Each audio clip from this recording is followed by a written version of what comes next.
So this is a story that still haunts me to this day about the first time I ever got sleep paralysis. I don't know how many people have sleep paralysis, but it's a pretty freaky thing. Basically, the way it's been explained to me is your body is still fully asleep. It's still in the REM cycle, while your mind or your brain is awake, or at least partially awake. And for a lot of people, it's really common to see things. There's a lot of history behind it. There's actually names for the things that people see. Some people call it a witch. Some people call it a demon. So this was back in high school. I was actually living with my parents at the time. I had my bedroom upstairs at their house. It was probably 2 or 3 in the morning. And I remember in the background, I was listening to rap music. I don't know if this has anything to do with the story, but the music I was listening to, it was really dark. So like I said, it's really late. I'm starting to get really tired, and unintentionally, I start to fall asleep. And as I start to doze off, I feel this sensation that I've never had before, where my body feels like it's locking in place, like it's stone. I remember I caught myself as soon as I started feeling that and pulled myself out of it. There was a moment where I was like, whoa, that was so weird, so abnormal. I never want that to happen again. But like I said, it's really late, it's the middle of the night, and so sure enough, a few minutes later, I start to doze off again. This time, I don't know how much time has passed. To me, it only felt like a couple of minutes, but my eyes shoot open. My body is completely paralyzed. I can't move anything, and I'm starting to have a little bit of a panic attack. And then it gets worse, because in the corner of my room, I see a figure. Now, the way my room is set up, my bed is facing a wall, and I'm sleeping on my side, and the figure is in the corner of my room. I can't make out much of what the figure looks like yet, but I do see it inching towards me very slowly. At this point, the only thing I can think of is you need to fall back asleep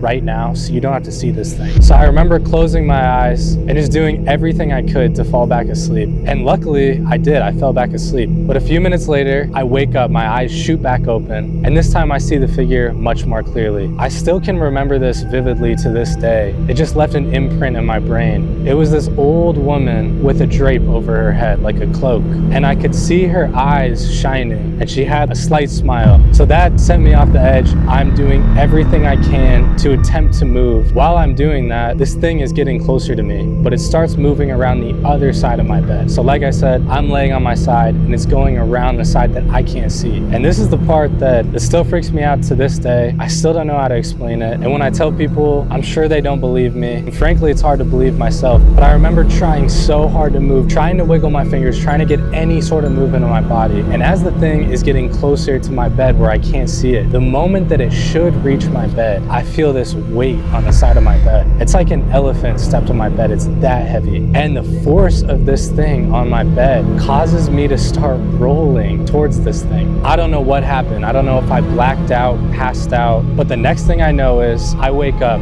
It's the next morning. It's around 9 a.m., except I'm not in my bed. I'm on the floor. And to this day, I still don't know how I got there.